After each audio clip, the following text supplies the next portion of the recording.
ఓం నమో వెంకటేశాయ. 10వ తరగతి విద్యార్థులకు శ్రీరామాయణం తెలుగు ఉపవాచకం బోధనా కార్యక్రమానికి స్వాగతం.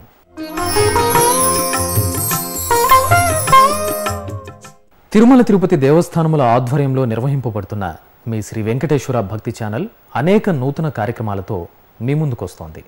ఆ క్రమంలో రూపొందించిన సరికొత్త కార్యక్రమం శ్రీరామాయణం 10వ తరగతి తెలుగు ఉపవాచకం.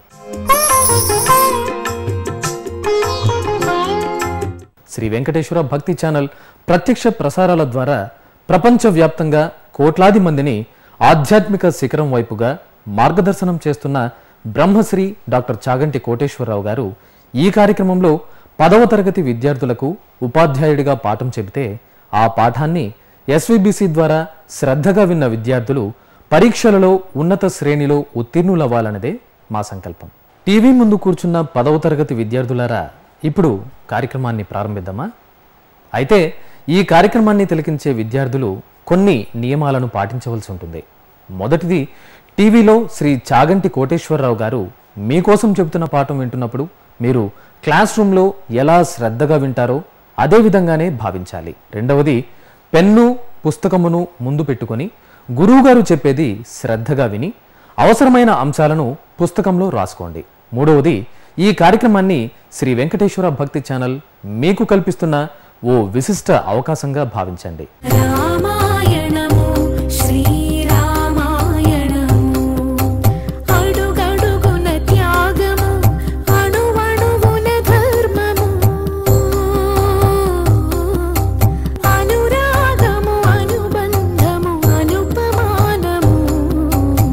మూడో భాగంలో గురువు గారు చెప్పే అరణ్యకాండం గురించి తెలుసుకుందాం.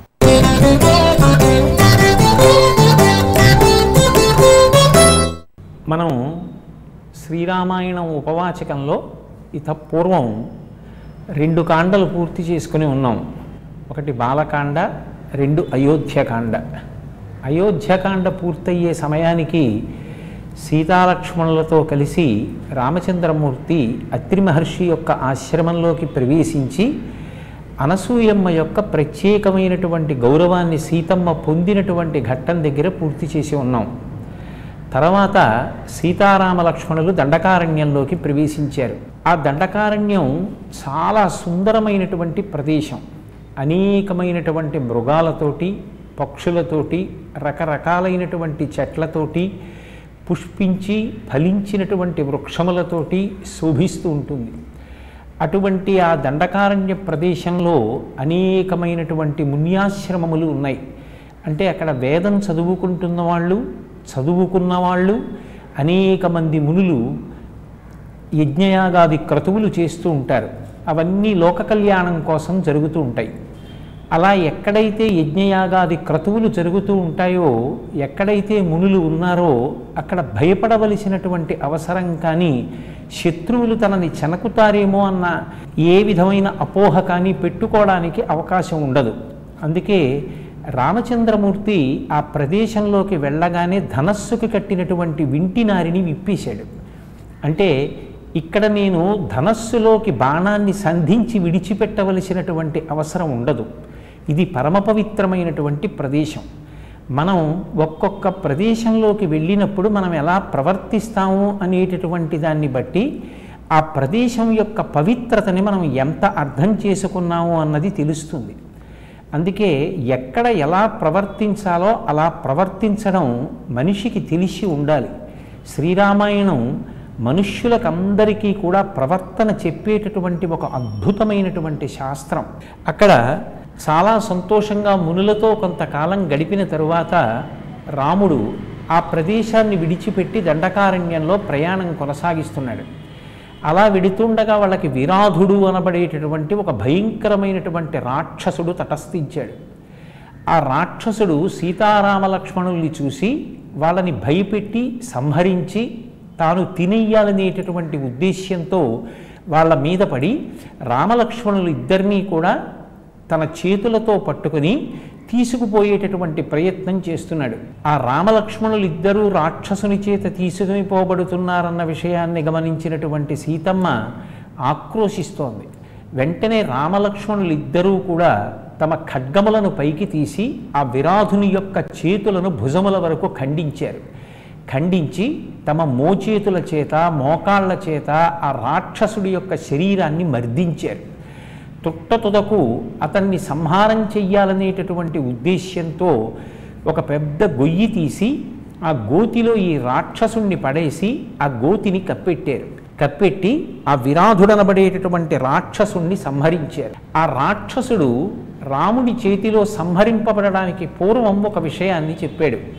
నేను తుంబురుడు అనబడేటటువంటి ఒక గొప్ప గాయకుణ్ణి, కానీ నారద మహర్షి చేత శాపాన్ని పొందాను. ఆ శాపం కారణం చేత ఇటువంటి రాక్షస రూపం వచ్చింది. ఆ తర్వాత విరాధుని యొక్క శరీరాన్ని గోతిలో పూడ్చిపెట్టినటువంటి రామలక్ష్మణులు సీతమ్మతో కలిసి ముందుకి ప్రయాణాన్ని కొనసాగించారు. అలా కొనసాగించి వెళ్ళినటువంటి వాళ్ళు శరభంగ మహర్షి యొక్క ఆశ్రమానికి చేరుకున్నారు.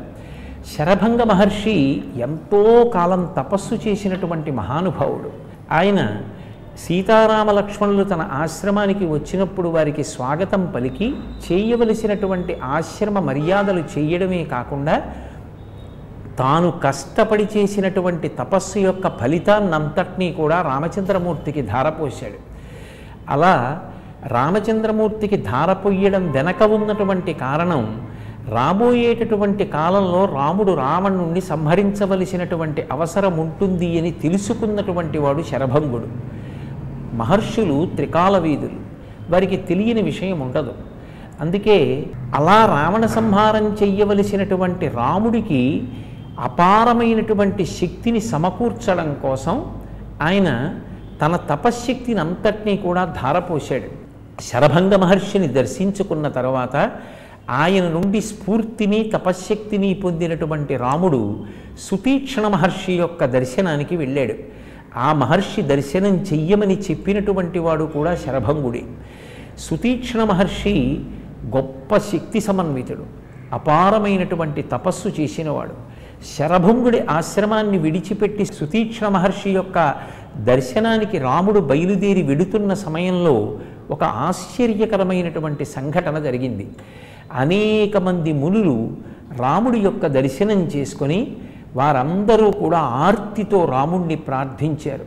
రామ, నువ్వు లోక సంరక్షణ కొరకు వచ్చినవాడివి, నీకు సమాజ హితమునందు అపారమైనటువంటి అనురక్తి ఉన్నది. రాముడికి ఉన్నటువంటి 16 కళ్యాణ గుణములలో ఒకటి భూతహితము కలిగినటువంటి వాడు. ఇప్పుడు ఈ కాలంలో, అంటే ఆనాడు ఉన్నటువంటి కాలంలో రావణాసురుడి పనుపున వచ్చినటువంటి అనేక మంది రాక్షసులు వేదాన్ని నమ్ముకుని తపస్సు చేస్తూ సాత్వికమైనటువంటి జీవనం కొనసాగిస్తున్నటువంటి మునుల్ని సంహరించి వారి యొక్క మాంసాన్ని తింటున్నారు. ఇదిగో గుట్టలు గుట్టలుగా పడి ఉన్నటువంటి మునుల యొక్క కళేబరాలు, వాళ్ళ యొక్క అస్థిపంజరాలు. కాబట్టి ఆ మునులు తమ తపశ్శక్తితో తమని తాము రక్షించుకునేటటువంటి వారు కారు, వారు దైవాన్ని నమ్ముకుని జీవిస్తున్నవారు. నీవు ఇవాళ అరణ్యానికి వచ్చావు కనుక, మా కష్టములను చూశావు కనుక, నిష్కారణంగా ఎవరికీ ఏ ఇబ్బంది కల్పించని వారైనా మునులను సంహరిస్తున్నటువంటి రావణ సంహారం చెయ్యవలసింది అని, రాక్షసుల్ని సంహరించవలసింది అని మునులు రామచంద్రమూర్తిని ప్రార్థన చేశారు. తదనంతరం రాముడు సుతీక్ష్ణ మహర్షి యొక్క ఆశ్రమానికి వెళ్ళి ఆ సుతీక్ష్ణ మహర్షి యొక్క దర్శనం చేసుకున్నాడు. ఆయన కూడా మహితాత్ముడు, ఎంతో తపస్సు చేసినవాడు. సుతీక్ష్ణ మహర్షి తన తపశ్శక్తిని అంతటినీ కూడా సమాజ హితము కొరకు రామచంద్రమూర్తికి ధారపోశాడు. ఆ సుతీక్ష్ణ మహర్షి యొక్క దర్శనం చేసుకున్నటువంటి రాముడు దండకారణ్యం లోపలికి ప్రవేశించి 10 సంవత్సరములు గడిపాడు. 10 సంవత్సరములు అయిపోయిన తర్వాత తిరిగి సుతీక్ష్ణ మహర్షి యొక్క ఆశ్రమానికి వచ్చాడు. వచ్చి తనకి అగస్త్య మహర్షి యొక్క దర్శనం చేసుకోవాలని ఉంది అని తన కోరిక వెల్లడించాడు. అగస్త్య మహర్షి అపారమైనటువంటి తపశ్శక్తి సంపన్నుడు. రాముడు మహితాత్ముడైనటువంటి అగస్త్య మహర్షి దర్శనానికని బయలుదేరాడు. సుతీక్ష్ణ మహర్షి ఏ మార్గం చెప్పాడో ఆ మార్గంలో బయలుదేరి వెడుతుండగా మొట్టమొదట అగస్త్య మహర్షి యొక్క సోదరుడి ఆశ్రమం కనపడింది. ఇంతమంది పేర్లు చెప్పిన వాల్మీకి మహర్షి రామాయణంలో అగస్త్యుని యొక్క సోదరుని పేరు చెప్పలేదు. ఆ మహర్షి పేరు అగస్త్య భ్రాత, అంటే అగస్త్యుని సోదరుడు అని ఉండిపోయింది. తప్ప ఆయన పేరు చెప్పబడలేదు. మనిషి బ్రతికిన బ్రతుకు దేనికి పనికి రావాలి అంటే కీర్తిని సముపార్జించుకోవాలి. అగస్త్యుడు సంపాదించినటువంటి కీర్తి ఎంత గొప్పది అంటే ఎందరో మహర్షుల్ని దర్శించిన రాముడు అగస్త్యుణ్ణి దర్శించాలి అనుకున్నాడు. అగస్త్యుని సోదరునికి ఇక వేరు పేరు లేదు, అగస్త్య భ్రాత. అంటే అసలు ఆ ఆశ్రమాన్ని చేరుకోకముందే చెప్పకుండానే అగస్త్యుని యొక్క ప్రభావాన్ని వాల్మీకి మహర్షి ఇంత అందంగా చెప్పారు. మనం కూడా జీవితంలో ఏవి పాటించాలో చెప్పకుండా చెప్పారు. రాముడు అగస్త్య మహర్షి ఆశ్రమానికి వెళ్ళాడు. వచ్చిన వాడెవరో నరుడి రూపంలో ఉన్న రాముడు సాక్షాత్తు శ్రీ మహావిష్ణువే అన్న విషయం తెలియని అమాయకుడు అగస్త్యుడు కాడు. కానీ నరుడిగా వచ్చిన రాముడు కనుక నరుడికి ఇవ్వవలసిన గౌరవాన్ని ఇచ్చాడు. అందుకే శిష్యులందరితో కలిసి ఎదురొచ్చాడు. రాముడికి స్వాగతం చెప్పాడు, ఆశ్రమంలోకి తీసుకెళ్ళాడు, ఉచితాసనం ఇచ్చాడు, తాను చేయవలసినటువంటి మర్యాదలు చేశాడు. పెద్దలు వచ్చినప్పుడు ఎలా ప్రవర్తించాలో, ఇంటికి ఒక అతిథి వస్తే ఎలా ప్రవర్తించాలో మనకి రామాయణం నేర్పుతుంది. అగస్త్యుని చేత ఇంత గొప్ప ఆదరణ పొందినటువంటి రాముడికి అడగకుండానే అగస్త్యుడు కొన్ని కానుకలనిచ్చాడు. ఒక అమోఘమైనటువంటి ధనస్సునిచ్చాడు, దానితో పాటు అక్షయబాణ తూణీరములనిచ్చాడు, దివ్యమైనటువంటి ఖడ్గం ఇచ్చాడు. రాముడు చేస్తున్నది అరణ్యవాసం, మునివృత్తితో బ్రతుకుతున్నాడు. మరి ఈ దివ్యమైన అస్త్రములన్నీ ఎందుకు ఇచ్చినట్టు అంటే రాబోయే కాలంలో రాముడు రావణాసురుడితో యుద్ధం చెయ్యాలి, ఎందరో రాక్షసులతో యుద్ధం చెయ్యాలి. ఆ యుద్ధం చేసి వాళ్ళని చంపితే తప్ప సమాజంలో శాంతి నిలబడదు. అందుకే రాముడికి కావలసిన ఉపకరణములను అగస్త్యుడు సమకూర్చాడు. తపశ్శక్తిని ధారపోసి శరభంగుడు, సుతీక్ష్ణ మహర్షి రాముణ్ణి బలపరిచారు. అంటే సమాజం కోసం బ్రతుకుతున్న వ్యక్తి ఎవరుంటాడో అతనికి అన్ని విధాలా చేదోడు వాదోడుగా నిలబడవలసిన కర్తవ్యం సమాజంలో ఉన్న మిగిలిన అందరి మీద ఉంటుంది అని రామాయణం చెప్పకనే చెప్తుంది. వీటిని తీసుకున్న రాముడు ప్రశాంతంగా మిగిలిన అరణ్యవాసం పూర్తి చెయ్యడానికి కావలసినటువంటి ప్రదేశాన్ని, తాము ఉండవలసిన ప్రదేశాన్ని నిర్ణయించి చెప్పవలసిందిగా అగస్త్యుణ్ణి ప్రార్థించాడు. కొద్ది క్షణాలు కళ్ళు మూసుకొని ధ్యానం చేసినటువంటి అగస్త్యుడు నిర్మానుష్యంగా గోదావరి తీరంలో ప్రశాంతంగా ఉండేటటువంటి ప్రదేశమైనటువంటి పంచవటిలో ఉండవలసిందిగా రాముణ్ణి ఆదేశించాడు. సీతాలక్ష్మణ సహితుడై రామచంద్రమూర్తి గోదావరి నదీ తీరంలో ఉన్నటువంటి పంచవటి ప్రాంతానికి చేరుకున్నాడు. రాముని ఆదేశం మేరకు లక్ష్మణస్వామి పర్ణశాలని నిర్మాణం చేశాడు. అంటే రాముడి వెనక వెళ్ళినటువంటి లక్ష్మణుడు రాముడికి కావలసినటువంటి సేవ చేస్తూ తరించాడు. పెద్దల వెనక నడిచేటప్పుడు మనం నేర్చుకోవలసినది ఏమిటి అంటే వారికి మన వలన ఎంత ఉపకారం జరుగుతుందో చూసుకోవాలి. ఆ పర్ణశాల నిర్మాణం లక్ష్మణుడు చేశాడు. అందులో సీతారామ లక్ష్మణులు సంతోషంగా కాలం గడుపుతున్నారు. ఇలా కాలం గడిచిపోతుండగా రావణ సంహారం జరగవలసినటువంటి ప్రధానమైన అవసరం ఉంది కదూ, దాని కొరకు రామాయణం అనేక మలుపులు తిరుగుతుంది. ఒకనాడు అకస్మాత్తుగా రావణుని యొక్క సోదరి అయిన శూర్పణఖ అనబడేటటువంటి ఒక పెద్ద రాక్షసి ఆ ఆశ్రమ ప్రాంగణానికి వచ్చింది. రాముడి యొక్క అందాన్ని చూస్తే మగవారు కూడా మోహించేవారట. పుంసాం మోహనరూపాయ పుణ్యశ్లోకాయ మంగళం అని పేరు. అంతటి అందగాడైన రాముడి దగ్గరికి వెళ్ళి తనని భార్యగా స్వీకరించమని శూర్పణఖ అడిగింది. అసలే రాక్షసి, కఠినంగా మాట్లాడితే లేనిపోని వివాదం ఎందుకు స్త్రీతోనని రాముడు పరిహాసపూర్వకంగా మాట్లాడుతూ, నా భార్య సీత నా పక్కనే ఉన్నది, నా సోదరుడు లక్ష్మణుడు భార్య లేకుండా ఉన్నాడు, ఆయనని వెళ్ళడుగు, ఆయన స్వీకరిస్తే ఆయనకి భార్య కమ్మన్నాడు. ఈమె లక్ష్మణస్వామిని వెళ్ళి ప్రార్థించింది. ఆయన అన్నాడు, నేనే రాముడికి దాసుణ్ణి, నన్ను కట్టుకుని నువ్వేం సుఖపడతావు, నాతో పాటు నువ్వు దాస్యం చెయ్యాలి, ఆయనకే భార్యవిక అని ఆయన పరిహాసం ఆడాడు. ఆ శూర్పణఖ మళ్ళీ రాముడి దగ్గరికి వచ్చి మనసులో ఒక ఆలోచన చేసింది. ఈ రాముడు నన్ను ఎందుకు భార్యగా స్వీకరించట్లేదు? పక్కన సీతమ్మ భార్యగా ఉంది కనుక, ఈమె లేకపోతే నన్ను స్వీకరించేవాడు.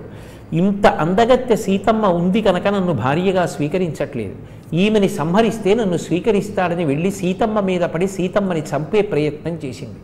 వెంటనే రాముడు లక్ష్మణుణ్ణి పిలిచి తాను అందగత్తెని అనుకుంటోంది, ఈమె ముక్కు చెవులు కోసి విరువు పని చేయమన్నాడు. సంహరించడం ఇష్టం లేక కేవలం ముక్కు చెవులు కోసి విడిచిపెట్టమన్నాడు. లక్ష్మణస్వామి వెంటనే శూర్పణఖ యొక్క ముక్కు చెవులు కోసేశాడు. దీని ద్వారా మనం తెలుసుకోవలసినటువంటి ఒక ప్రధానమైన విషయం ఉంటుంది. క్రూరమైనటువంటి స్వభావం కలిగిన వారు, మనసులో ఎప్పుడూ పైశాచికంగా ఆలోచించేవాళ్ళు, ప్రతిదానికి కోపస్వభావం కలిగినటువంటి వాళ్ళు రాక్షస ప్రవృత్తి కలిగిన వారు అని పిలువబడతారు. అటువంటి వారితో పరిహాసానికి మీరు ఏదైనా వేళాకోళం ఆడినా అది ప్రమాదానికి దారితీస్తుంది. అటువంటి వారికి దూరంగా తొలగిపోవాలి తప్ప పరిహాసం కూడా ఆడకూడదు. రామలక్ష్మణులు శూర్పణఖతో పరిహాసం ఆడడం సీతమ్మ ప్రాణాలకి ముప్పు తెచ్చింది. ఆ శూర్పణఖ రాముడి చేతిలో ముక్కు చెవులు కోల్పోయి పరుగు పరుగున వెళ్ళి రావణాసురుని యొక్క సోదరతుల్యుడైనటువంటి ఇతర రాక్షసులు ఖరదూషణాదులు అరణ్యంలో ఉన్నారు. వాళ్ళ దగ్గరికి వెళ్ళి వాళ్ళతో చెప్పుకుంది. వెంటనే ఖరదూషణాదులు 14,000 మంది రాక్షసులతో కలిసి రాముడి మీదకి యుద్ధానికి వెళ్ళారు. కోదండ విద్యాపారంగతుడైనటువంటి రామచంద్రమూర్తి కేవలం 1 గంట 48 నిమిషముల దగ్గరలో ఈ వచ్చినటువంటి 14,000 మంది రాక్షసుల్ని సంహరించాడు.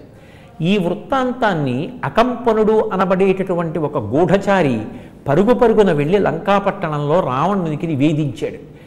రామచంద్రమూర్తి కేవలం 1 గంట 47-48 నిమిషముల కాలంలో 14,000 మంది రాక్షసుల్ని తెగటార్చాడు అని, శూర్పణఖ యొక్క ముక్కు చెవులు కోసేశాడు అని. ఈ వార్త విన్నటువంటి రావణుడు అకంపనుని ద్వారా సీతమ్మ యొక్క సౌందర్యం గురించి తెలుసుకున్నాడు. కాబట్టి రామచంద్రమూర్తిని సంహరించి సీతమ్మని అపహరించడం కోసమని బయలుదేరబోయాడు. అకంపనుడు రాముని యొక్క పరాక్రమం గురించి చెప్పాడు. బాగా ఆలోచించి మారీచుడి దగ్గరికి వెళ్ళాడు రావణుడు. వెళ్ళి సీతాపహరణం చెయ్యాలని తన మనసులో ఉన్న కోర్కెని విలిబుచ్చాడు. వెంటనే మారీచుడు రామచంద్రమూర్తి యొక్క పౌరుష ప్రతాపాల గురించి చెప్పి, నువ్వు రాముడి జోలికి వెళ్ళకు, నిష్కారణంగా మడిసిపోతావు, నా మాట విని తిరిగి వెనక్కి వెళ్ళిపోమన్నాడు. అప్పటికి మనసు మార్చుకుని రావణుడు వెనక్కి వచ్చాడు. ఈలోగా శూర్పణఖ తాను రామలక్ష్మణుల చేతిలో పొందినటువంటి అవమానాన్ని మనసులో జీర్ణం చేసుకోలేక పరుగు పరుగున వచ్చి అన్నగారి కాళ్ల మీద పడి, అన్నని మూర్ఖుడా అని నిందించి, తెలివి తక్కువ వాడవై ఏం జరుగుతోందో తెలుసుకోకుండా మత్తులో జీవితాన్ని గడిపేస్తున్నావు. 14,000 మంది రాక్షసుల్ని రాముడు కొద్ది కాలంలో సంహరించాడు. ఆ రాముడికి అపూర్వమైనటువంటి సౌందర్యవతి అయిన భార్య ఉంది. అటువంటి భార్యని పొందినటువంటి వాడు అదృష్టవంతుడు. నీవు ఆమెని నీ భార్యగా చేసుకుంటే పక్కన సీతమ్మ లేకపోతే తట్టుకోలేడు కనుక రాముడు మరణిస్తాడు. పైగా అంతటి సౌందర్యవతి సీత నీకు భార్య అవుతుంది. 2 ప్రయోజనములు కలుగుతాయి. కాబట్టి నువ్వు వెంటనే సీతాపహరణం చెయ్యమని దుర్బోధ ఆయనకి చేసింది. అంటే రాముడు తనని స్వీకరించలేదు కనుక, లక్ష్మణుడు ముక్కు చెవులు కోశాడు కనుక, ఎలాగైనా రాముణ్ణి బాధ పెట్టాలని, రాముడి భార్యాస్థానంలో సీతమ్మ ఉండిపోయింది కనుక సీతమ్మ సుఖపడకుండా చెయ్యాలని అసూయ పెంచుకున్నటువంటి శూర్పణఖ రావణాసురుడి దగ్గర అలా ప్రవర్తించింది. వెంటనే రావణాసురుడు బయలుదేరి మారీచుడి దగ్గరికి వెళ్ళాడు. నువ్వు బంగారు జింక వేషం వేసుకుని ఆశ్రమానికి వెళ్ళి సీతమ్మని మోహపెట్టు. నిన్ను పట్టుకోవడానికి రాముడు ఆశ్రమానికి దూరంగా వస్తాడు. రాముడు లేని సమయం చూసి నేను సీతాపహరణం చేస్తాను. నువ్వు నేను చెప్పిన మాట విని మాయలేడి వేషంతో ఆ ఆశ్రమంలోకి వెళ్ళమన్నాడు. మారీచుడు మళ్ళీ రాముడి యొక్క గొప్ప పరాక్రమాన్ని చెప్పి, ఎక్కడో బాలకాండలో జరిగినటువంటి విశేషం, విశ్వామిత్రుడు చేస్తున్నటువంటి యాగాన్ని రామలక్ష్మణులు సంరక్షిస్తుండగా తాను యజ్ఞధ్వంసానికి వెళ్ళినప్పుడు మానవాస్త్రం పెట్టి రాముడు కొడితే 100 యోజనముల దూరంలో ఉన్నటువంటి సముద్రంలో తాను ఎలా పడిపోయాడో చెప్పి, రాముని యొక్క పరాక్రమం పట్ల తన భయాన్ని వెలిబుచ్చి రాముడితో నువ్వు ఎట్టి పరిస్థితులలో యుద్ధానికి వెళ్ళవద్దు అని చెప్పాడు. మాట వినడం అలవాటు లేనివాడు రావణుడు. తనకి తెలియకపోవడం తప్పు కాదు, కానీ ఇతరులు చెప్పినప్పుడు కనీసం వినే అలవాటు ఉండాలి. మారీచుడు చెప్పిన మాట విని ఉంటే రావణుడు మరణించి ఉండేవాడు కాదు. మూర్ఖత్వానికి పోయి మారీచుడితో ఒక మాట అన్నాడు. నేను చెప్పినట్టుగా నువ్వు బంగారు జింక వేషంలో రామాశ్రమంలోకి వెళ్ళావా రాముడి చేతిలో మరణిస్తావు, వెళ్ళకపోతే ఇప్పుడే నా చేతిలో మరణిస్తావు, నువ్వు మరణించడం తథ్యం, నీకెవరి చేతిలో మరణం కావాలని అడిగాడు. ఆలోచించాడు మారీచుడు. వీడు మూర్ఖుడు, చెప్పిన మాట వినడం, ఎలాగో మడిసిపోతాడు. తానొక్కడూ మరణించడం కాదు, తనతో పాటు లంకాపట్టణం అంతా నశించిపోతుంది. మాట వినకపోయినటువంటి కారణం చేత రావణుడు ఒక్కడూ మరణించలేదు, రావణుడి సోదరులు ఒక్క విభీషణుడు తప్ప. అలాగే పుత్రులు, సైన్యం, లంక అందరూ నశించిపోయారు. జీవితంలో తెలియకపోవడం తప్పు కాదు, అందరూ అన్నీ తెలుసుకుని ఉండరు. కానీ తెలుసున్న పెద్దలు ఇది తప్పు చెయ్యవద్దు అని చెప్పినప్పుడు వినేటటువంటి బుద్ధి ఉండాలి. అలా వినే బుద్ధి లేకపోతే నాకన్నీ తెలుసు, ఇతరులు చెప్పినది నేను వినను అని మూర్ఖత్వంతో ప్రవర్తిస్తే 10 తలలు ఉన్నా, ఎంత తపస్సున్నా, కాంచనలంకకి అధిపతి అయినా, ఎంత పరివారమున్నా, ఎంత తపస్సున్నా రావణుడంతటి వాడు పడిపోయాడు. అందుకే జీవితంలో అత్యంత ప్రధానంగా నేర్చుకోవలసిన విషయం పెద్దలు చెప్పిన మాట వినడం. అది వినడం రాకపోతే, మూర్ఖత్వం అలవాటైపోతే ఎవరు చెప్పినా నేను వినను, నేనేమనుకుంటానో అదే చేస్తానన్నవాడు జీవితంలో వృద్ధిలోకి రాడు. అది మనకి రామాయణం చెప్పే పాఠం. మారీచుని మాట రావణుడు వినలేదు. రావణుడి చేతిలో మరణించడం కన్నా రాముడి చేతిలో మరణించడం మేలుని నిర్ణయించుకున్నటువంటి మారీచుడు బంగారు చుక్కలు కలిగినటువంటి జింక రూపాన్ని ధరించి రాముని యొక్క ఆశ్రమ ప్రవేశం చేసి సీతమ్మకి కనపడేటట్టుగా తిరిగాడు. ఆ జింకని చూసిన సీతమ్మ, దొరికితే ప్రాణాలతో తీసుకురండి, ఇది నాకిక్కడ క్రీడామృగంగా ఆడుకోవడానికి పనికొస్తుంది, అరణ్యవాసం పూర్తయిపోయిన తరువాత తిరిగి మనం చక్కగా అయోధ్యానగరానికి వెళ్ళిపోయినప్పుడు అంతఃపురంలో ఈ మృగంతో ఆడుకుంటాను అని రాముణ్ణి నిగ్రహించింది. లక్ష్మణస్వామి చెప్పాడు, అమ్మా నా మాట విను, ఇక్కడ మారీచుడు అని ఒక క్రూరమైన రాక్షసుడు ఉన్నాడు, వాడు కామరూపధారి, అనేకమైనటువంటి రూపాలు పొందుతాడు. ఎందరో రాజులు వేటకొచ్చినప్పుడు రకరకాలైన మృగాలుగా మారి వాడు రాజుల్ని చంపి భక్షిస్తూ ఉంటాడు. లోకంలో ఎక్కడ బంగారు చుక్కలున్న జింక ఉండదమ్మా, వద్దమ్మా దాని జోలికి, ఆ మారీచుడేనమ్మా వచ్చినవాడు అని చెప్పాడు. సీతమ్మ వినలేదు. సీతమ్మ మాట వింటే రామాయణం కథ నడవదు. అందుకే విననట్టుగా ఆమె నటించింది. నిజంగా వినక రావణుడు మరణించాడు. ఇప్పుడు ఆ మృగాన్ని తేవడానికి రాముడు ఆ మృగం వెంట పరిగెత్తాడు. పరిగెడుతూ రాముణ్ణి చాలా దూరం అరణ్యంలోకి తీసుకెళ్ళింది. చివరికి ఆ మృగం దొరకట్లేదు, చంపేద్దామని నిర్ణయించుకున్నటువంటి రాముడు బాణప్రయోగం చేశాడు. బాణం తగిలినటువంటి జింక తాటి చెట్టంత ఎత్తు పైకి ఎదిరి నేల మీద పడి హా లక్ష్మణ హా సీత అనే రాముడి కంఠాన్ని అనుకరిస్తూ మరణించింది. ఎప్పుడైతే మారీచుడు మరణించాడో మృగరూపం పోయి మరణకాలమునందు సహజ రూపం వచ్చేస్తుంది కాబట్టి రాక్షస రూపాన్ని పొందాడు. ఓ లక్ష్మణస్వామి చెప్పాడు, ఇది రాక్షసమాయ. ఆఖరణ నా కంఠంతో అరిచాడు. అక్కడ సీతాలక్ష్మణులు ఏం బెంగ పెట్టుకున్నారో తొందరగా వెనక్కెడతానని రాముడు బయలుదేరాడు. రాముడు చేసినటువంటి ఆర్తనాదంలాగా మారీచుడి కంఠం వినపడగానే సీతమ్మ కంగారు పడింది. లక్ష్మణస్వామిని పిలిచి, నువ్వు వెంటనే వెళ్ళి మీ అన్నగారు ఆపదలో ఉన్నారు, రక్షించమంది. లక్ష్మణస్వామి చెప్పాడు, అమ్మా రాముడితో యుద్ధం చెయ్యగలిగినవాడు, రాముడికి కష్టం తేగలిగినవాడు, రాముణ్ణి యుద్ధంలో ఓడించగలిగినవాడు, రాముణ్ణి మట్టు పెట్టగలిగినవాడు ఉండడు. ఆయన ధర్మము చేత రక్షింపబడుతూ ఉంటాడు. అమ్మా నా మాట విను, రాముడు నిన్ను రక్షించమని నన్ను ఇక్కడ నియమించాడు, నేను వెళ్ళకూడదమ్మా అన్నాడు. నీకు మనసులో ఏదో దురుద్దేశ్యం ఉంది, అందుకే చెప్పినా వెళ్ళటం లేదు, మీ అన్నగారికి ఆపదొచ్చినా వెళ్ళటం లేదు అని సీతమ్మ కఠినంగా మాట్లాడింది. అమ్మా తిరిగి నిన్ను రామచంద్రమూర్తితో కలిసి ఉండగా చూడగలనో చూడలేనో, నమస్కారం, ఈ కఠినమైన మాటలు నేను వినలేనమ్మా అని లక్ష్మణస్వామి విడిపోయాడు. అంటే ఎంత పెద్ద కష్టమైనా ఎందుకు వస్తుంది అంటే మాట వలన వస్తుంది. ఒక కఠినమైన మాట వల్ల లక్ష్మణస్వామి విడిపోయాడు. పక్కన రాముడు లేడు, సీతాపహరణం జరిగింది. మృదువుగా మాట్లాడడం, నెమ్మదిగా మాట్లాడడం, మాట మాట్లాడేటప్పుడు మంచిగా మాట్లాడడం 10 మందితో సఖ్యతను కల్పిస్తుంది. కఠినంగా మాట్లాడడం అక్కర్లేని కష్టాలు తీసుకొస్తుంది. లక్ష్మణస్వామి వెళ్ళిపోయాడు. అదే అదును అనుకుని బయలుదేరి రావణాసురుడు సన్యాసి రూపంలో వచ్చాడు. ఇంటికి సన్యాసి అతిథిగా వచ్చాడని ఉచితాసనం ఇచ్చి కూర్చుండబెట్టి ఆయనకి ఫలాలు మొదలైనవి సమర్పించింది. సీతమ్మ యొక్క వివరాలు అడిగాడు రావణుడు. సీతమ్మ అనుమానం వచ్చి నువ్వెవరని అడిగింది. నేను దశకంఠుణ్ణి, 10 తలలు కలిగిన వాణ్ణి, లంకాపట్టణం యొక్క అధినేతని, నిన్ను అపహరించడానికి వచ్చానని బలవంతంగా సీతమ్మని అపహరించి పుష్పక విమానంలో పెట్టుకుని తీసుకుని వెళ్ళిపోతున్నాడు.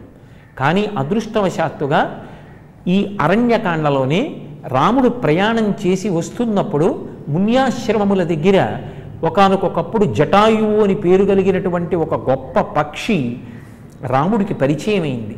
దశరథ మహారాజు గారికి నేను స్నేహితుణ్ణి అని చెప్తే తండ్రితో సమానంగా భావించి ఆ జటాయువుని సీతా సంరక్షణం కోసం రాముడు వినియోగించాడు. ఆ జటాయువు చూసింది, సీతాపహరణం చేస్తున్నాడు రావణాసురుడని రావణునితో యుద్ధానికి వెళ్ళింది. ఇద్దరికీ మధ్య జరిగిన ఘోరమైన యుద్ధంలో రావణాసురుడు ఆ పక్షి యొక్క రెక్కల్ని తన వాడి అయిన ఖడ్గంతో తెగకోశాడు. ఆ పక్షి నేల మీద పడిపోయి నెత్తుటి మడుగులో కొట్టుకుంటోంది. చిట్ట చివరి ప్రాణంతో ఉంది. సీతమ్మ ఎంత బాధపడుతున్నా, ఆమె హా రామ హా లక్ష్మణ అని అరుస్తున్నా రావణాసురుడు లంకాపట్టణం వైపుకి పుష్పక విమానంలో తీసుకుని పోతున్నాడు. అలా తీసుకుని పోతుండగా ఆమెకి ఋష్యమూక పర్వతం మీద 5 వానరులు కూర్చుని కనపడ్డారు. ఎందుకైనా మంచిది, నన్ను అపహరించిన వార్త రాముడు తెలుసుకోవడానికి పనికొస్తుందేమోనని తన ఒంటి మీద ఉన్న నగలు కొన్ని తీసి చీర చెంగు చించి మూట కట్టి పైనుంచి ఆ 5 వానరుల మధ్యలో పడేటట్టుగా సీతమ్మ ఆ మూట విడిచిపెట్టింది. తదనంతరం రామలక్ష్మణులు ఆశ్రమానికి తిరిగి వచ్చి సీతమ్మ కనపడకపోతే రాముడు అపారమైనటువంటి దుఃఖాన్ని పొంది అక్కడ ఉన్నటువంటి చెట్లని, నదుల్ని, పర్వతాల్ని అన్నింటినీ సీతమ్మ యొక్క క్షేమ సమాచారం కోసం ప్రశ్నించాడు. కానీ జవాబు పొందలేకపోయాడు. లక్ష్మణస్వామి చెప్పినటువంటి మాటల చేత ఊరట పొందినవాడై సీతాన్వేషణం చేస్తూ బయలుదేరాడు. జటాయువు కనపడింది. నెత్తుటి మడుగులో పడిపోయి ఉన్నటువంటి జటాయువుని గుర్తుపట్టలేక రావణాసురుడే అనుకుని సీతమ్మని అపహరించిన రాక్షసుడనుకుని సంహరించబోయాడు, బాణప్రయోగం చేయబోయాడు. అప్పుడు జటాయువు యొక్క నీరసమైన మాట విని గుర్తుపట్టి ఎంతో బాధపడ్డాడు. ఆ జటాయువు రావణుడు సీతాపహరణం చేశాడని, దక్షిణ దిక్కుగా ప్రయాణం చేస్తూ వెళ్ళాడని సీతమ్మ గురించిన వార్త చెప్పి తాను ఇక ప్రాణములు నిలబెట్టుకోలేక శరీరత్యాగం చేశాడు. ఆప్యాయంగా పక్షి యొక్క శరీరాన్ని నిమిరి అంత్యేష్టి సంస్కారం చేసి గోదావరి నదిలో తర్పణలిచ్చాడు. అంటే రామాయణం చదువుకున్నటువంటి మనం ఒక విషయం నేర్చుకోవాలి. ఒక పక్షి చనిపోతే తన తండ్రికి పేరు చెప్పింది కాబట్టి, తన తండ్రికి స్నేహితుడిని చెప్పింది కాబట్టి భార్య కనపడకపోయినా అంత కష్టంలో ఉన్న రాముడు జటాయువుకి అంత్యేష్టి సంస్కారం చేశాడు. గోదావరి నదికి వెళ్ళి తర్పణలిచ్చాడు. రాముడి కరస్పర్శ పొంది రామానుగ్రహం పొందినటువంటి జటాయువు ఉన్నత లోకములు పొందాడు. ఆ జటాయువుకి తర్పణలు ఇచ్చినటువంటి రాముడు ఆ లక్ష్మణ సహితుడై ముందుకు బయలుదేరి వెడుతున్నాడు. వెడుతుండగా కబంధుడు అనబడేటటువంటి రాక్షసుడు కనపడ్డాడు. ఆ కబంధుడు అనబడేటటువంటి రాక్షసుడు భయంకరమైనటువంటి రాక్షసుడు. ఆయనకి తల లేదు, తల పొట్టలోకి గుచ్చబడి ఉంది. వక్షస్థలం మీద 2 కళ్ళు ఉన్నాయి. తల లేదు, కళ్ళు లేవు కాబట్టి చాలా పొడవైన చేతులతో తడువుకుని మృగములు కానీ పక్షులు కానీ ఏవి దొరికితే వాటిని తెచ్చి నోట్లో పడేసుకుని బ్రతుకుతూ ఉంటాడు. ఆ కబంధుడి చేతులకి రామలక్ష్మణులు దొరికారు. వెంటనే ఇద్దరినీ పట్టుకుని నోటి దగ్గరికి లాక్కుంటున్నాడు. లాక్కుంటుండగా రామలక్ష్మణులు అతని యొక్క బాహువుల్ని ఖండించారు. నువ్వెవరు అని అడిగినప్పుడు నేను శాపం ఇయ్యబడి రాక్షసుడిగా ఉన్నాను కాబట్టి ఇప్పుడు నాకు దివ్యస్మృతి లేదు, నేను మీకు సహకారం చెయ్యలేను, నా శరీరాన్ని అగ్నిలో కాల్చేయండి, నేను నా యథారూపాన్ని పొందుతాను, పొందిన తరువాత మీకు నేను ఉపకారం చెయ్యగలనన్నాడు. తనని చంపడానికి ప్రయత్నించినటువంటి రాక్షసుడి శరీరానికి కూడా రాముడు అంత్యేష్టి సంస్కారం చేసి అగ్ని యందు దహించాడు. తదనంతరం అందులోంచి వచ్చినటువంటి ఒక దివ్య పురుషుడు మీకు గొప్ప ఉపకారం చెయ్యగలిగినవాడు, సీతాన్వేషణంలో సహాయం చెయ్యగలిగినవాడు సుగ్రీవుడు. ఆ సుగ్రీవుడు ఋష్యమూక పర్వతం మీద ఉన్నాడు. కాబట్టి మీరు సుగ్రీవుడితో సంధి చేసుకోవడానికి ఋష్యమూక పర్వతానికి ఈ మార్గంలో వెళ్ళండి అని చెప్పి తాను తన లోకానికి వెళ్ళిపోయాడు. రామలక్ష్మణులు ఇద్దరూ కూడా ఋష్యమూక పర్వత ప్రాంతానికి ప్రయాణం చేస్తూ క్రౌంచ పర్వతం అనబడేటటువంటి ప్రాంతంలో, క్రౌంచారణ్య ప్రాంతంలో ఈ కబంధుణ్ణి సంహరించిన తరువాత పంపా తీరానికి చేరుకున్నారు. పంపా సరోవర తీరం ప్రకృతి యొక్క అందాలకి ఆటపట్టు. అక్కడ ఆ ప్రకృతి సౌందర్యంలో కొంత సేద తీరినటువంటి రామలక్ష్మణులు ఋష్యమూక పర్వతం మీద ఉన్నటువంటి సుగ్రీవుణ్ణి కలుసుకోవడం కోసం ఎంతో సంతోషంగా సీతాన్వేషణాన్ని పూనికతో, ఉత్సాహంతో, మనిషి డీలా పడిపోకుండా చేస్తేనే ఏ కార్యాన్నైనా సాధించగలమనేటటువంటి పట్టుదలతో ముందుకు వెడుతున్నారనేటటువంటి మంగళకరమైన సందర్భం దగ్గర అరణ్యకాండ ముగుస్తుంది. విన్నారుగా గురువుగారు చెప్పిన శ్రీరామాయణంలోని అరణ్యకాండం 4వ భాగంలో కిష్కింధకాండం గురించి తెలుసుకుందాం. ఓం నమో వెంకటేశాయ.